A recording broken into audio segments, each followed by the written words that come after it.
To Be Seen brings you once again into the realm of the Doctorverse. We are diving into what's probably one of the more divisive first episodes of, well, technically second episode, because if you look at the Disney Plus, it literally is episode 2, which has kind of gotten me a little bit nervous, but we'll get into that later. I'm Joe Dove. This is To Be Seen, and with me for this fray of Doctorverse, we've got Ernesto. What's up, buddy?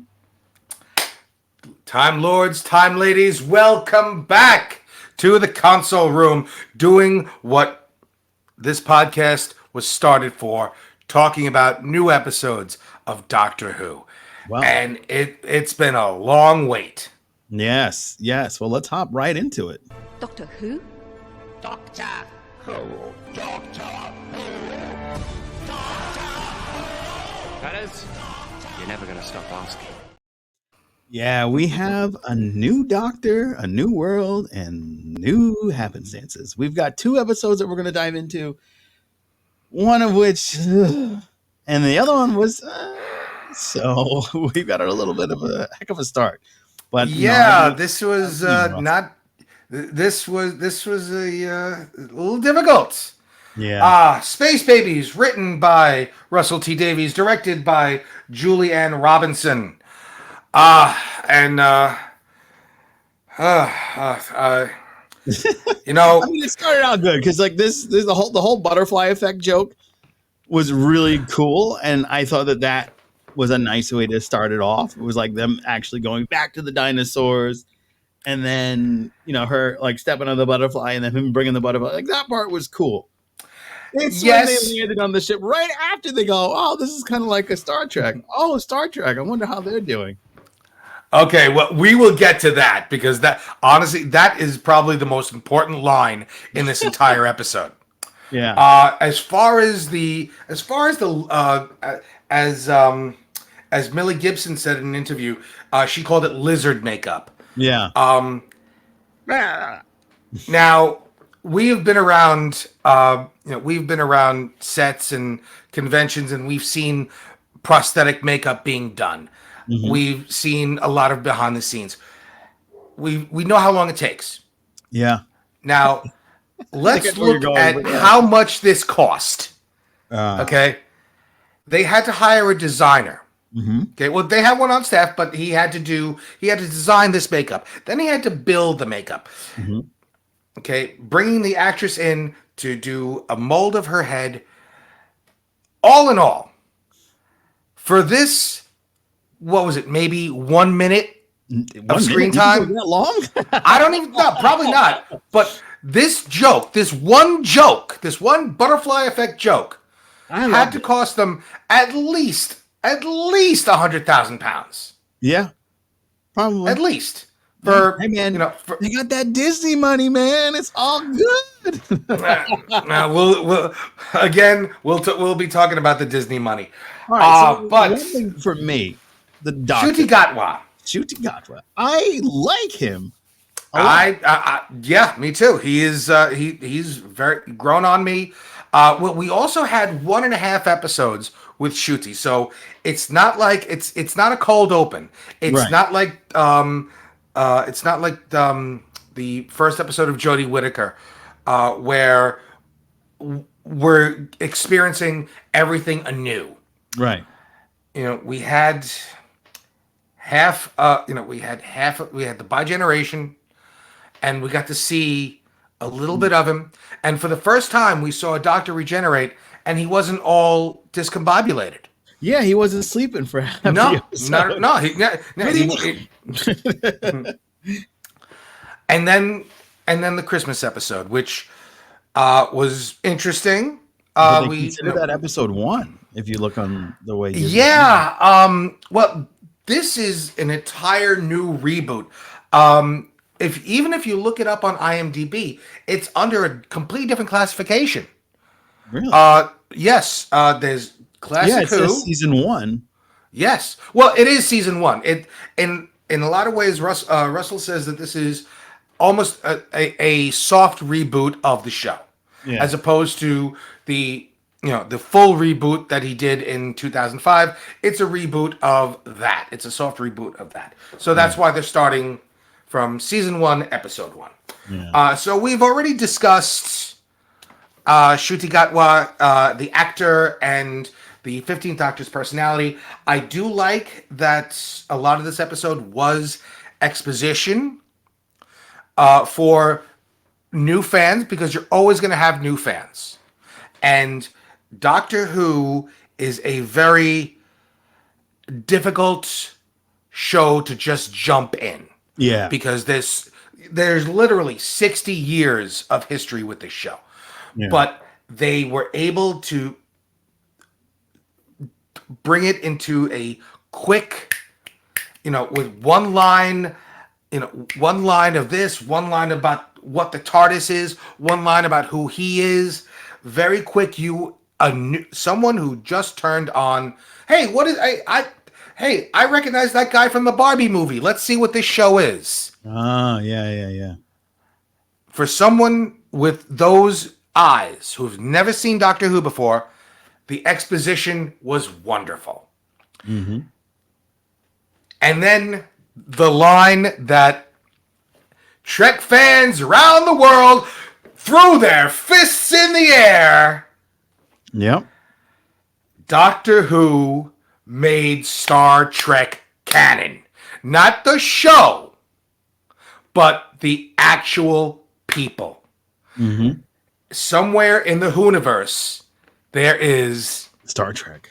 There is not just Star Trek. There is the Enterprise. There is Pike. There is Kirk. There is Uhura. They exist in the Whoniverse. Yeah. Russell T Davies has said, and I found a great article. We'll throw it up in the bio. We'll put the link in the bio for everyone. Also known as the podcast notes. Podcast notes. Thank you. Mm-hmm. This is why you're the professional, Joe. But a great episode, a great interview with Russell T Davies, where he talks about what a huge Star Trek fan he is. Oh. And he has actually been wanting to do a crossover, and now it's closer than ever to actually happening. Yeah.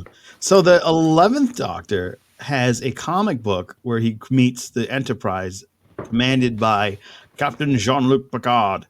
So Mm-hmm. there is some history in. Oh no, there have been a few comic crossovers. 4 landed on the Enterprise under the command of Kirk. Oh, in the comics. Mm-hmm. Interesting. Yep. So there has been a history there, but this was the first time in canon, on the show, that I love that show. Not, oh, did you see this episode? Not even what when the Doctor talked about Harry Potter, when he said, "Wait till you read book 7." He never said, "Oh, Martha, let's go to Hogwarts one day." He never said that. Yeah. You're right. But, he said, let's go meet them. Yes. Yeah. That's pretty. It's a good implication. I mean, stranger things have happened. It would be really amazing, and I would love it. I think if Sony could make a deal with Disney, because that's who owns Marvel, I think Disney can stretch their wings and make a deal with Paramount. Or even scarier, Paramount is currently for sale. So that means Star Trek is for sale. And that means money bucks. Disney could go, you know what? Let's just buy Paramount. And then you know what? Definitely have the crossover then, man. Let's save that conversation. Let's shelve that conversation for either what was that? What is that little podcast that you do? Section 31.5? Yeah, exactly. That I think we should shelve this conversation for until an episode of that. Yeah, there you go. But getting back to Space Babies, we had 3 plots. Space Babies. Yeah. 3 plots in this one episode. We had the A plot of the Space Babies and the bogeyman. Bogey. Well, hey, look, if you're gonna say it, you gotta say it with the English inflections. Yeah. The B plot of Ruby's origin, and I definitely want to talk about that, and of course the C plot of the exposition, which we just discussed. Mm-hmm. The Space Babies. So here's the synopsis. Ruby learns of the doctor's amazing secrets when he takes her too far into the future. There, they find a baby farm run by babies. But can they be saved from the terrifying bogeyman? Oh, that's your synopsis. And if I'm squinting, it's because I'm not wearing my glasses, and that's the only way I can read it. Oy, okay. So it was like they landed on this ship, and it's very the ship. I gotta say, the design looked cool. It was definitely yes, absolutely. But then they walk around the ship, and then they just run into these like creepy little babies, and for whatever reason, this bogeyman, which cat's out of the bag, was a monster made of boogies. Mm-hmm. Oh, there's a thing that you wanted me to play, right? That wouldn't be true, would it? Spoilers. Yeah, we're really gonna get into these episodes, so if you haven't seen we will definitely have to claim that, especially now. But that is actually, I think, one of the good things about doing the show days later. Mm-hmm. How many podcasts out there dropped Friday night? Day of. You're not giving your fans time to actually watch the episode. And so here in the console room, we want you, we love our fans. We want you guys to watch these episodes at once, maybe twice, maybe even 3 times. Because we're going to go deep into this. We're going to talk in depth about these episodes, and we don't want to spoil it for you. Yeah. We would rather you guys come back after you watch the episode and check us out on YouTube.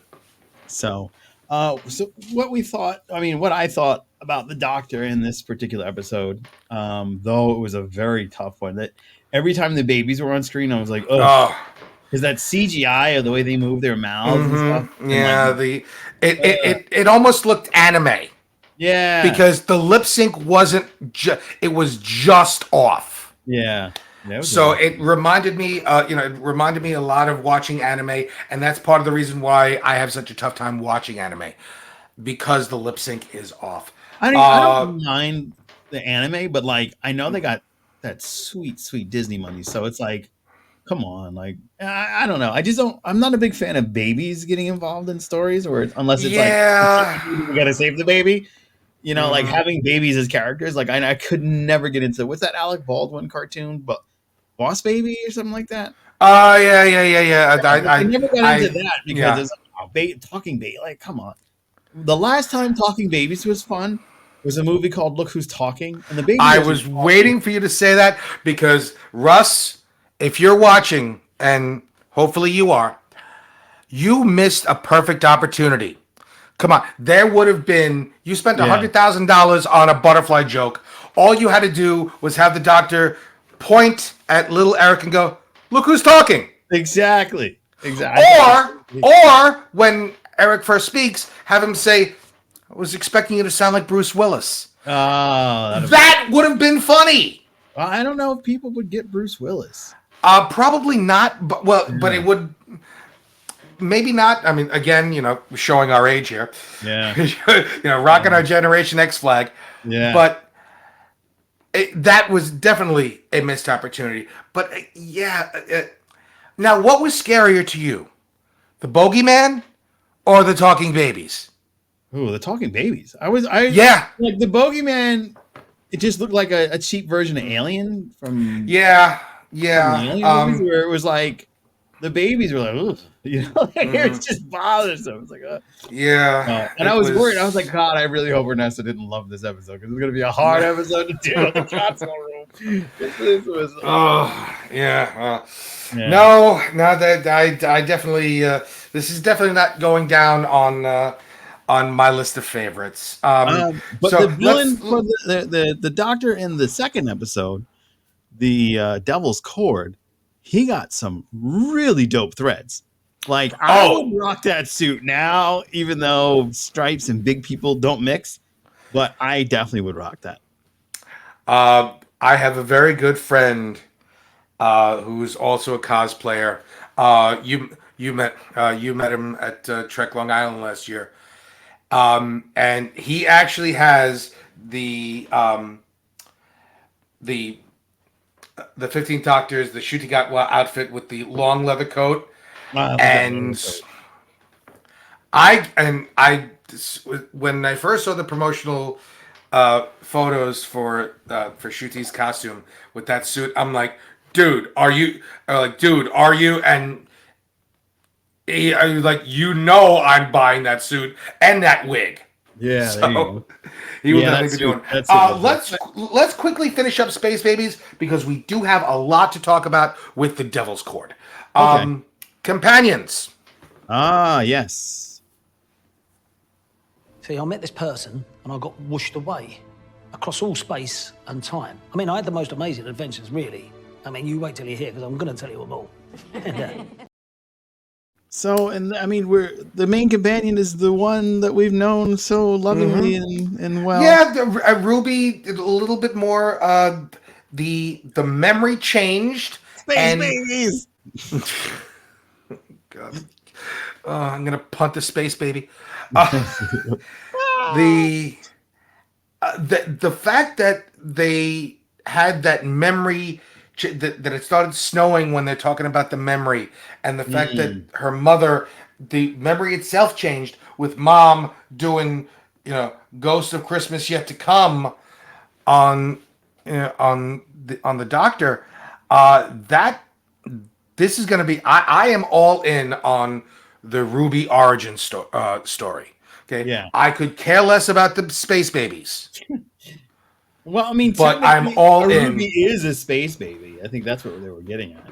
I mean, let me tell you, but between me and you, I just think that at the end, when Russ is done telling us this story, we're going to go back and have an appreciation for space babies.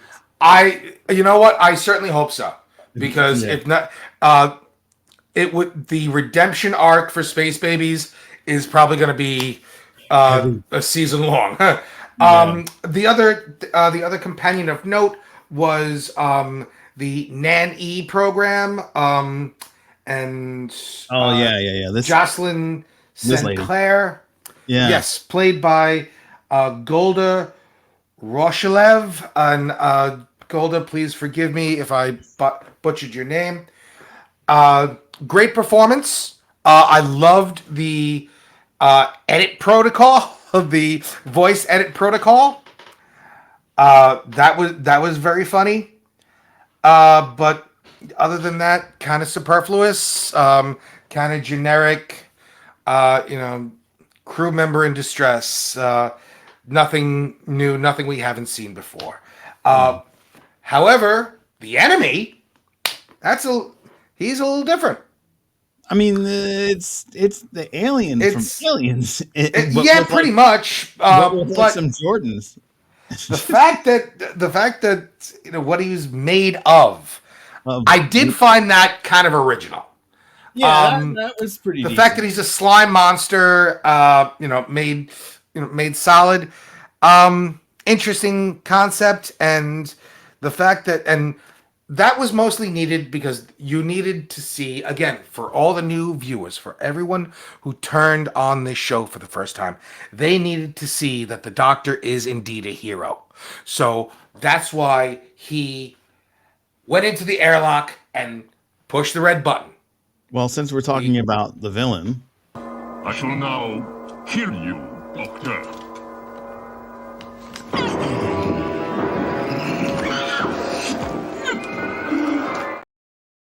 like, I noticed that they didn't even really go after anybody. Like, the babies seemed to never be in danger as long as they were in that room. There was really no danger with this. There was no peril. I did like that they explained why the roar was frightening. I did like that. There was a reason. And they kept it simple. Just his roar was 17, was it megahertz or something along those lines? Right. So I did like that. The fact that it was, just another baby. Okay. Yeah. All right. Okay, are we done? Can we hit next episode? Oh, and of course the climax of this episode, Ruby gets her key, and we return to see Mom and Gran, and the doctor. Hopefully, this doctor knows how to do some patchwork and sheetrock because he did a number on that ceiling. Yeah, I'm sure he will. All right, well, let's get into the better episode of the two.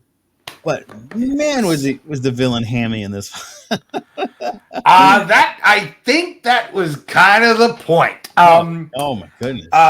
The doctor, of course. If they were any more hammy, they would need pineapple. Well, all right, so you know what? Let's jump right into the Maestro, played by Jinx Monsoon. Yeah, Jinx was the winner of RuPaul's Drag Race season 5. Oh wow! Yes, I thought they looked familiar. Yes, their pronouns are they. They are a writer, singer, performer. As I said, winner of RuPaul's Drag Race. And for everyone who actually enjoyed Jinx's performance, if you're in the New York area, get tickets for Little Shop of Horrors because they are playing Audrey on Broadway. Yes. Oh wow! Cheap plug. If the the theater wants to send us tickets, we'll be happy we'll do a review. We'll plug the hell out of you on our show every time. But that's one of my favorite like musicals. I'm not really a big theater musical person. Excuse me. I'm not really a TV show musical person, but I love me some going to the theater and watching musicals. I think it takes more of a talent to jump up, dance around, or be in a thing and do all that. So I always give talent to theater stage singers. Having done a couple of stage musicals, ain't easy. Now, funny you bring that up because this was one of the things that I could not wait to talk to you about. Oh, yes. Well, we touched briefly on you guys in the Agony booth trashing Strange New Worlds musical episode, but Subspace Rhapsody. How did you feel about? Let's face it, this is a musical episode. right, but it's done in a way. Here we go, eat my words now.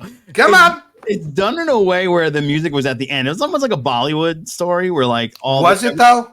There was music all throughout it. There was, but they weren't like singing constantly. It wasn't like, all right, we're going to break into a song number. But no, they kept the story going. And at the end, it was a big musical number, which I could care less for. At that part, it was like, okay. So actually, did anything happen after that? Because I turned yours off.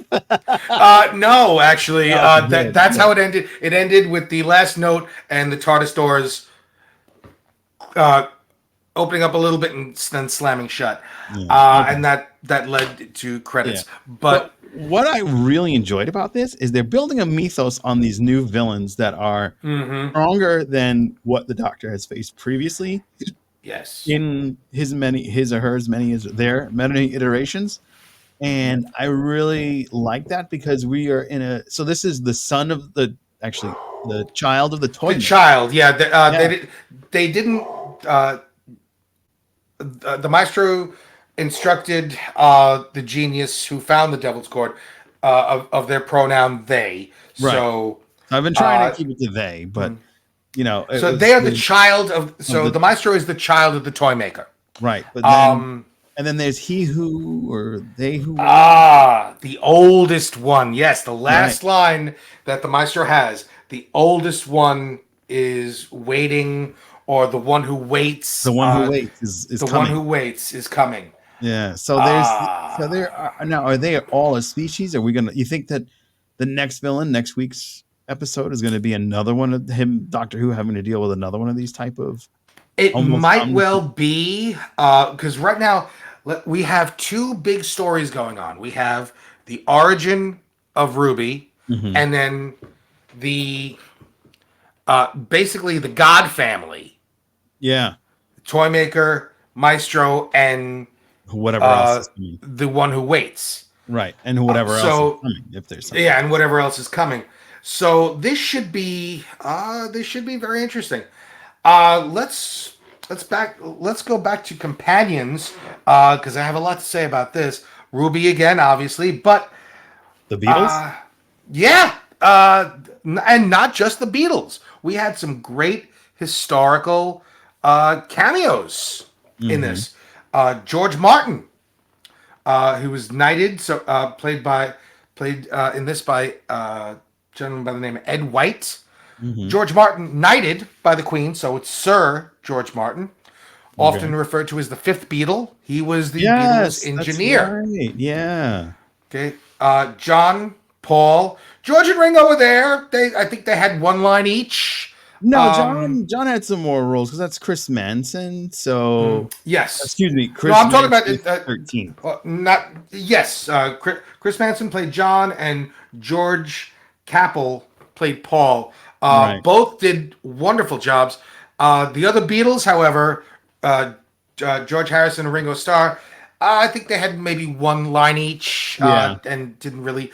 Obviously, we could tell who Russ's favorite Beatles are. Yep, exactly. Now the other actor, the other singer that the Doctor and Ruby go into. Did you know who that was? Not a clue.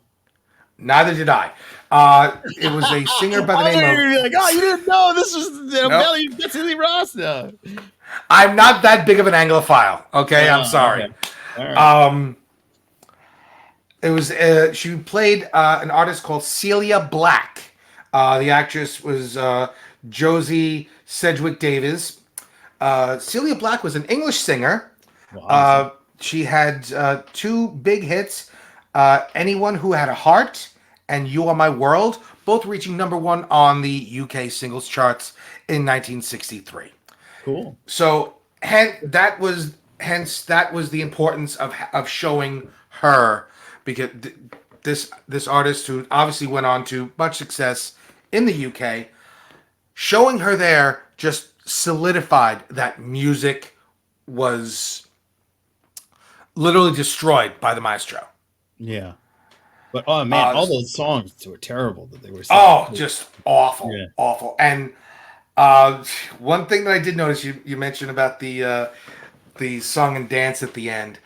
I'm actually kind of glad that they didn't use that Disney money to get the rights to a Beatles song. I'm glad they did something else completely different and didn't have them either try to sing a Beatles song or just have a Beatles tune and them lip syncing to it. I'm really glad they did it the way. Hey Jude. No. Yeah, I mean, how many? If you ever watch that movie Across the Universe, they did a pretty decent job covering Beatles songs. But it's like, we don't need another movie that crosses, or a TV show that makes like a song. For the time, it was important. I mean, obviously the Beatles, Huge. One of the most relevant artists of all time, especially in the 60s. Yeah. I love my dog. I love my dog. I was like, what? I don't remember that Beatles song. And then I realized, oh, okay, I get that. I see where they're going. Once it came together, it's like, oh, that now I get. Oh man, I don't want to be a musician. I want to be an engineer. I just hope I can get enough song money to go back to school and be an engineer. It's like, wow, okay. Yeah. The concept was cool. Like I thought this was a far stronger episode than the first one, and a lot of fun, playing with the Beatles, so to speak. It was definitely a much more lighthearted. It wasn't lighthearted. Actually, I just feel like it was. It was perfectly balanced because you had the lighthearted. Wait, what are the Beatles saying? Why are they out of? Why are they not in key? Why are they out of tune? Wait, what is Celia trying to say? What's going on? And that was the lightheartedness. There's always a girl, there's always a Janet, and everybody wants a cuppa. Right. And then you had that intensity, and this you got to give to Jinx Monsoon. Their performance. Sorry, Jinx. Their performance was it was terrifying. and obviously a Over the very top. talented singer. Yeah. Yeah, very talented singer. So I mean, honestly, when watching this, I told my wife, "Oh yeah, by the way, they're in Little Shop," and and I just nodded like, "Yes, honey, we'll go. We'll go see them." I'm very interested in what they do with Audrey too, because I still bop to. I recently watched Little Shop of Horrors for the first time in decades because it was on Netflix. It was the first time I watched it in HD, and I got a new love for it. I was like, oh, I love this movie when I was a kid, and here I am. Let's see, I probably haven't seen it in 20 years at least. 20 years later, watching, oh, it's still good, It is absolutely timeless, and Steve Martin still credits Dentist as one of his favorite parts. There you go. Yeah, he looks like he had a lot of fun doing it. But the cool thing about the Maestro was that they had that tuning fork and actually overtook the Dr. Sonic screwdriver. Yes. Well, I thought that was like, okay, they're really showcasing the power that they have here on Earth. And I'm wondering if they and the toy maker and he who waits or he who's chilling or whatever the character is, I'm wondering if all of them come to Earth because their powers are just heightened, or no matter where they are, their powers are that way. Well, the Doctor came right out and used the G word and called them gods. Oh, so, this is the first time that that the Doctor has tangled with a god. yeah.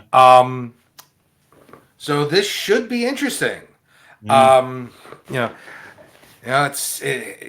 not like Star Trek with where Apollo's green hand stops the Enterprise, and it sure hell ain't like Supernatural. So where you have gods and demons. So this is going to be interesting to see how Doctor Who tackles fighting a god. Yeah. And I think that Ruby is going to be a descendant of one of them for sure. That's the only logical reason why all this is happening, because I believe Ruby opened the door when that particular god, Ruby's mom, dropped her off. And I think we are in for a heck of a treat, as well as a really cool callback in this episode. And that's to the Doctor's granddaughter, Susan, with that hat. Yes. Now, apparently there was some behind-the-scenes issues with the character of Susan Foreman. I believe it had something to do with whoever wrote it didn't want to give up the rights. So it's a Writers Guild thing that, not being in the guild myself, I don't completely understand. But and if we do have any anybody in that knows anything about it, please anybody in any writers in the union, please correct me here when I'm wrong. But from what I understand, if I understand this correctly, when a writer creates a character, whenever that character is shown or rebooted or brought back, the original writer of that character, the creator of that character, gets a couple of bucks, gets a royalty. This is why the originator of that writer must long be off this mortal coil, because that true, was but 1963, and they were probably well into their adulthood at the time. True, but their estate could still be active. The power of the estate. I'll give you a perfect Star Trek example of that. Yes. Okay. Oh, damn. I can't think of his name. Tom Paris, the actor. Yeah. Okay.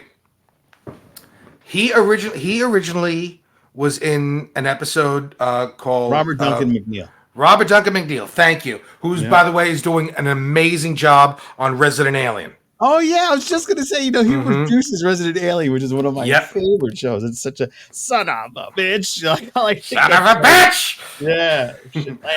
Alan Tudyk, man. Alan Tudyk is amazing. He was at Fan Expo Philly a couple of weekends ago. His line was so ridiculously long. I was only there for the day. Yeah, we were only there for the day.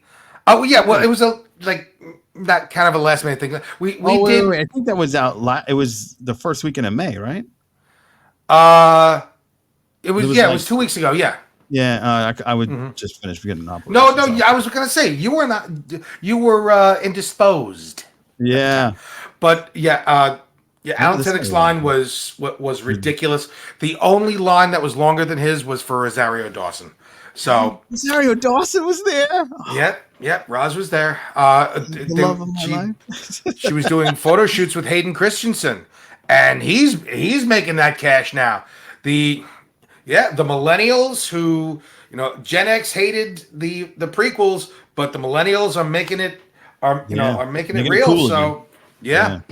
But everybody still hates the sequels. So was anybody at Fan Expo that from Doctor Who? The Beatles, maybe? No, but we did get to meet Emily Swallow from Supernatural and the Armorer from Mandalorian. I met her in Secaucus. The whole reason we went was to see my crush Felicia Day. So we got to spend some time with her, and I also want to give a big shout out to the president herself, Michelle Hurd. She was actually signing right next to Felicia. So when we were done with Felicia, we got on Michelle's line. She had a little bit of a lull. We had already met her in Chicago, so we weren't going to buy an autograph or a photo. We just wanted to say hello, and she happened to be wearing a shirt for Kenneth Mitchell. Oh, and so amazing. Yes, and we just wanted to say thank you and let her know that we were thinking about Kenneth too, and we got to show off our. You can't really see my. Not the Klingon tattoo. The Klingon tattoo is his family, but this Connect. This is strictly for Kenneth. Oh wow! So we showed Faith and I showed Michelle our Connect tattoos, and she got glassy eyed. She came around. She gave us big hugs, and like I said, we didn't. We had met her already. We already got a great photo with her at Chicago. So this was just a hello. I don't want to take up too much of your time. Just wanted to say hello and thank you. For anyone on a budget who goes to a convention and you just want to say hello to someone, either get on their line, and since you're not paying for an autograph, and believe me, they understand. They know times are tough for them as well. So they know not everyone can afford a photo and or an autograph. Just wait your turn, and if they're not too busy, hi, as we said to Michelle, just want to say thank you for everything you do. It's great to see you, and I can't wait to see you in your next thing. And that little bit of an interaction, they'll actually remember that even more than the 500 people that they just signed pictures for. Yeah, it's true. So, the Devil's Chord. The coolest thing about this episode, the villain coming out of the piano every time you hit the right chord. I thought that was really neat. What better way to show that the Maestro is music, right? Than to have them coming out, Bad Ally, to have them coming out of a piano and to have them be able to control the musical instruments around them when they're fighting with Ruby and the Doctor, to be able to banish Ruby into the cello, the Doctor into the drum, and here they are, victorious until John and Paul. They nail it. They see it. Yeah. Your baddest, yeah. Yeah, there you go. But the teacher who found the Devil's Chord, the Maestro called him a genius. Mm-hmm. and kept daring the Doctor, "Are you a genius? Are you a genius?" It took two geniuses, and I think that's what I took away from this, was that they were both geniuses, but they were both musical geniuses, both incredibly talented songwriters, but the two of them together could banish a god.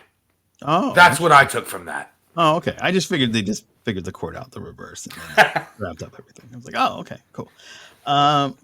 Much more fun episode. I love when somebody goes way over the top, and they certainly did. So Without Jinx, a doubt. salute to you. They nailed it. I laughed. Tony's like, oh my goodness, they are way over the top. I think Jim Carrey from Batman Forever was calling. Jim Carrey from the 90s period. Yeah. Yeah. That's how much overacting that was. But it was fun. It was fun. I'm very interested to see where this saga is going to go. I'm wondering if we're going to get any surprise. I did see in a trailer that one of the old companions pops up again. I didn't see that. Which do you remember which one? I think it was the same one that was in the By Generation episode. Oh, okay. Mel's. Mel's, yeah. Oh, okay. Mel's, because they go back to unit. So I'm very curious to where it goes, and I want to see more of these space gods. I wonder if we're gonna. It'd be really funny. Now, I know it would be out of line, but it would be a really cool nod to Star Trek if one of the space gods is played by John DeLance. You know, I've met him twice. Just awesome guy. Awesome guy. He even did a cameo for us for our 100th episode. So I saw. If you get the chance to meet John Delancey, definitely do it. He is hysterical. If you get a chance to work with him, even better. Yeah. Some How friends of cool mine. another Star Trek nod would that be? I mean, that would be. It would look, we are definitely, it seems like we're going in that direction. You know, Russell T. Davies has said, you know, and remind me to post this link to this article. He's a huge Star Trek fan, and he's gushed over Discovery. So with Discovery ending, you could pull in some of those folks. You know, there's they'd have to get the rights to the character. And speaking of rights to the character, we didn't fully explain to you. No, so they have to approve it. Yeah, right. You got it. You good? Okay, sorry. You did it. You good? You finished that thought. Don't worry. I did finish that thought. Okay, good. Yeah. Thank you. Next. But yeah, I mean, I wonder, what do you think? Are we gonna be meeting more gods, or are we just gonna wait till the end and then? No, I think we're gonna have a couple more episodes between, unless we can't have him. We can't have the Doctor fighting a god every week. No. So you're saying we're gonna have more space babies? Oh, God. Listen. Oh man. Yeah. Just for reference. The rating, the IMDb rating for Space Babies was just before we went live, was 5.9 out of 2,872 votes. Mm-hmm. Whereas, and this one I do not agree with, the IMDb rating for The Devil's Chord, 6.7 out of 2,789 votes. That one I disagree with completely. That, I believe, definitely should have been higher. Yeah, 5.7 and 6.7. Interesting. Yeah.